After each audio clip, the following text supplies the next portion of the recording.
Jamhira mon bandiraɓe sehla weɗotoɓe radio jowol sare en gartiyande oɗo ñalawma aljuma hawri ko 16 lewru février jafɗon hitande ujunnaji ɗiɗi e nogas e nayyi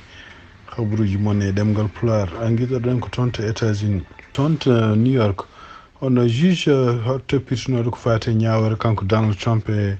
gueɗe ɗe o takka ko fate fraude ɗum noon business aji makko ɗi o jiguino ko gilɗo mum gila wonani président ɗum noon ko fate magol e ko fate gueɗe goɗɗe ɗe o yeyanno kanko famille makko ko mbiyata Trump business ene wani juge goto hande wimo wonde ko wanne ko toñƴe e nder ñawore nde fawande ɗum noon ko procureur gonɗo toon to New York ɓalejo kañum kadi ardino nde ɗo ñawore ene wani juge o hande faye makko ken wona 350 million on foti yobde ɗum noon ko sibabu nde fraude o kanko Donald Trump noon nde o yaltinde o wi wonde ko oɗo juge Arthur Engoron ene wayno ko neɗɗo mo yiɗama kadi ko neɗɗo dérangé o haalimo haaluji bonɗi hono kanko juge o noon e wi wonde ko Donald Trump seeɗa sono business aji mumen gonɗi son to New York mbiyata Trump business momta ɗum ha laaɓe toon e état New York kono o wi wonde ko Donald Trump ɗo e duuɓi tati hankkadi wawa wonde ardade kala business bawɗo wonde toon e New York ɗum noon ne 350 million ngaji ɗi o fawa ɗi kanko Donald Trump ɗum noon kadi tugnade kadi haralleɓe ko fate droit ji toon ɓe mbi wonde ko il faut ko yaltino kalis ko yaaci walla ƴeewkam no yobri ɗum haade makko wadde même appel walla caggal nde waɗi appel ɗum noon ko ɗum woni ko haala jeeto ɗum noon siftinde on tan ko ñaworo wonde kadi fawno e makko wonde komo yoɓa 93 million ɗum noon kadi ko jugement debbo goto biyata ɗi Jean Carroll mo wi takkuɗo mo wi o memi ɗum nden taw kanko hoore makko Donald Trump wona président ɗum ɗo fof so ɗum ɗo fof renti wona 54 million dollar ɗum ko gueɗe ɗe fawa kanko Donald Trump business aji makko e kanko hoore makko gueɗe makko personnel ɗo takka hande to to tribunal uji ne wayno kadi ko procureur général mo Georgia biyeteɗo Fani Willis ne wayno kadi hande kadi ko tribunal to ene continue ko seedeji ɗum noon ko yiya hande ko bammakko kañum horum ne ari wonde ene woni seeɗa nodda pour settade wonde so tawi en andi gorko mo takkita wonde monde mum joni hono biyeteɗo Wade bammakko noon e nder haaluji ɗi haali wi wonde ko ene andi ha hitande ujunnaji ɗiɗi e nogas e ɗiɗi ene andi wonde o kanko omo Fani Willis omo joguino hen boyfriend walla neɗɗo goɗɗo mo wondi ko jiida e Wade Wade noon kanko babiraɗo o yotini ɗum koye hitande ujunnaji ɗiɗi e nogas tati ɗum noon so tawi ɗum ɗo fof kadi tugnade kadi haalaɓe ko fati justice so tawi juge o walla ñaawo o heeɗima ko babiraɗo haali ko wonde ɗum ɗo fof kone semtina wonde ko kamɓe yimɓe Donald Trump ene woni Donald Trump mo takkita takkuɓe kanko Fani Willis e Wade wi wonde ko ene wayno koɓe joguidinno eɓe joguidinno gueɗe ɗe ganduɗa eɓe gondi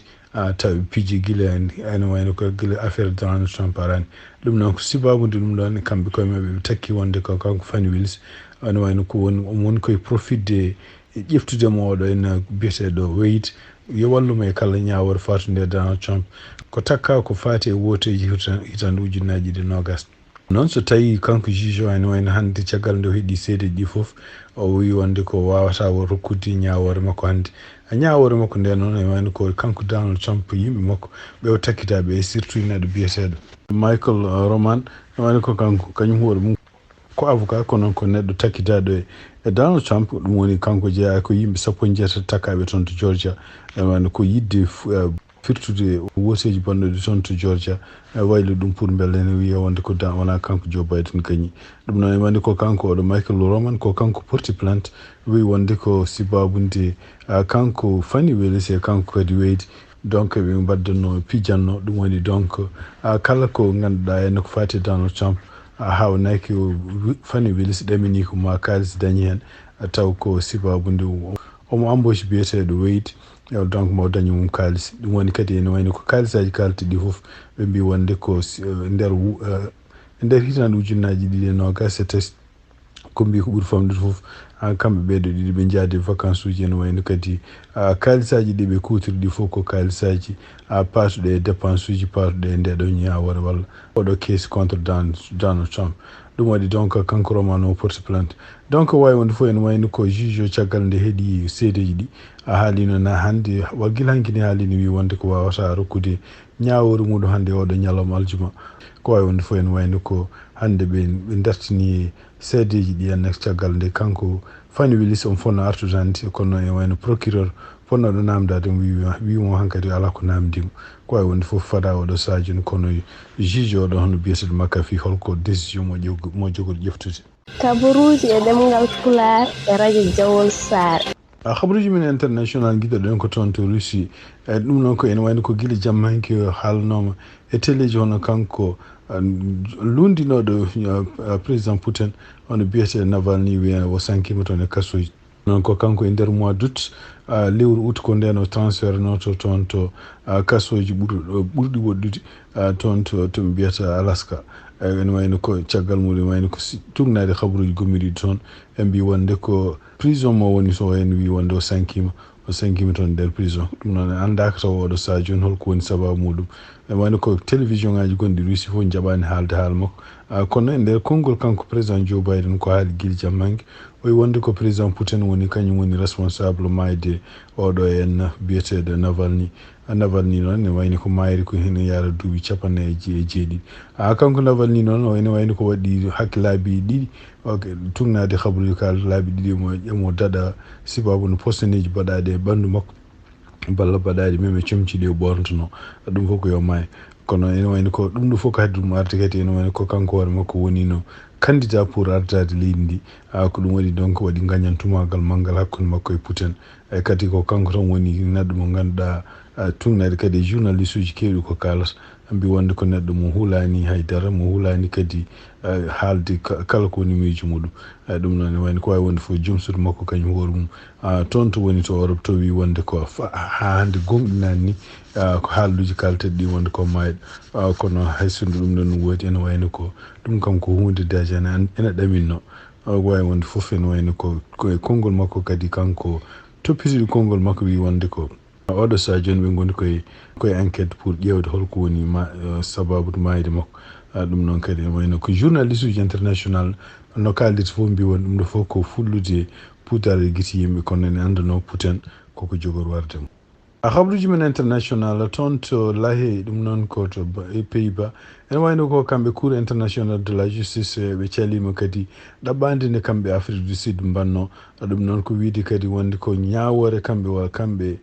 cour international de justice ɓe mbanno ñande nde pour rentinde Israël wi wonde ko kala gueɗe ɗe ganduɗa ene abbito e ko wiyete en wadde gueɗe ɗe ganduɗa ken abbito henne eko sifete ene momtude leñol ɗum noon ko mbiyata génocide ɗum noon wayno ko kamɓe Afrique du Sud ɓe namdinoma kadi cour international de justice yo ƴeftu kadi peeje kese surtout kadi pour hadde Israël yanoyde toon to wuuro wiyetengo Rafa ɗum noon wayno cour international de justice haali wi wonde ko feere nde ƴeftuno ñande nde walla nde ñawore nde ƴeftuno ñande nde ñawore nde wona tan nokku goto e toon e Gaza ko Gaza no wuurno kala ɗo Palestinaɓe gonno ene wayno ko ɗum ɗo woni rentinare fatude Israël pour ko fati ɗum ɗon donc ala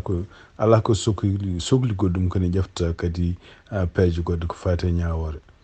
habaruji men international hande toon to Mauritanie e tugnade kadi e journal biyeteɗo de dépêche ɓe mbi won neɗɗo goto kadi ko yimɓe walboniyankoɓe jeeyaɓe kadi ko wiyete Daesh ene wayno enen nanga toon to Mauritanie non ko autorité ji dadiɓe Mauritanie nangi oɗon neɗɗo noon ko neɗɗo jiilotonoɗo guila donc oɗo neɗɗo nangaɗo ene wayno ko nanggama ko hanki kono ene wayno ko jiilotonoɗo oɗo dumunno foof e kadi ko neɗɗo jeeyaɗo e organisation biyeteɗo Daesh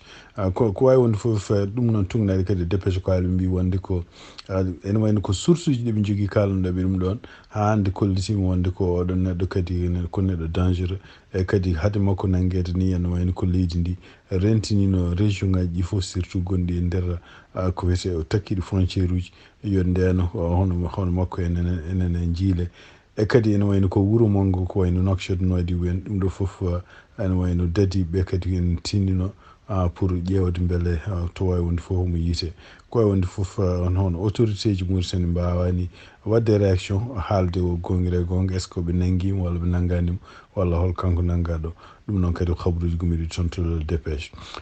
haburuji men international cekkitorɗen ko toon to sénégal en wayno ko jamma hanki hono conseil constitutionnel ɓe mbawino kamɓe e hoore maɓe wadde ñawore maɓɓe ɗum noon ko riwtude hono décision mo Macky Sall ƴeftuno pour rutti ñagade woteji ɗi yo dirtini walla yo mbasa wonde kam oɗon saha nde ñande 25 lewru février ɗum noon wayno caggal muɗum hono assemblée maɓɓe national wooti no wonde ko woteji sénégal ponnoɗe wadde ñande 25 février ndi mbattama ñande 15 lewru décembre eyyi ɗum noon kadi ne wayno ɓe juutnino walla ɓe ɓeydino juutendi hono mandat makko kanko président Macky Sall pour on wonno ɗon e leydi ha neɗɗo suuɓe ɗum noon ko ha hitande ujunnaji ɗiɗi e nogas joyyi kono e wayno conseil constitutionnel hanke jamma ari mbi wonde ɗum ɗon décision mo Macky Sall waɗi o ko fati woteji ɗum ɗon ko hunde lundinde loi e kadi décision même hay ɓeydude juutendi mandat gardiɗo leydi sénégal ɗum ɗo fof ko hunde lutinde loi noɓe mbirni e article biyeteɗo 100 ene wayno ɗum ɗo fof heptinani ɗum ɗon comme quoi ko hunde wawde waɗede hay goto wawa ɓeydude juutendi mandat mawɗo leydi wawi wonde fof ene wayno ko e tugnade noɓe kaliri hono président mo sénégal fotani wonde e laamu ha kene ɓuura ñande ne foti yaltude ene wayno ko fonni oppude laamu ko ñande 2 lewru avril ɗum noon ene wayno ko ɗaminno hannde hono kanko président Macky Sall holko jogori jabade kono e tugnade habaruji gumiriɗi toon to nokku laamurde leydi sénégal ɓe mbi wonde ko kanko président Macky Sall e gouvernement makko ene wayno ko maɓe ɗofto hono kuule walla ñawore nde ganduɗa gumiɗo toon to conseil constitutionnel siftinde tan koto conseil constitutionnel o kañum hoore haalino wi wonde ko hay sindo riwtino wi wonde ɗum ɗo henna ko hunde lundinde constitution mo sénégal kañumen koye men ko ɗaɓɓi joni ko autorité ji sénégal yo ƴeftu ko yaaci peeje nde ganduɗa no woteji no ƴefti dogri no woteji mbaɗira toon to sénégal e ɗum noon e konngol gumigol toon to présidence hono kanko Macky Sall gouvernement makko ɓe mbima ɓe mbat feere foof ko wawi wonde foof ko yaaci beele ɓe ƴeewa date holnde woteji jogori wonde ko wawi wonde foof woteji ɗi kam mbawa wonde hankkadi 25 février e kadi oɗo saha joni ɓe kalani holnde woteji jogori wonde bandiraɓe sehlaɓe heɗotoɓe radio Jowol Sare ko ɗi habaruji min jogonno noon hannde e oɗo ñalawma aljuma hawri ko 16 lewru février hitande 2024 yen mbaɗo jaam ha janggoɗo on jarama.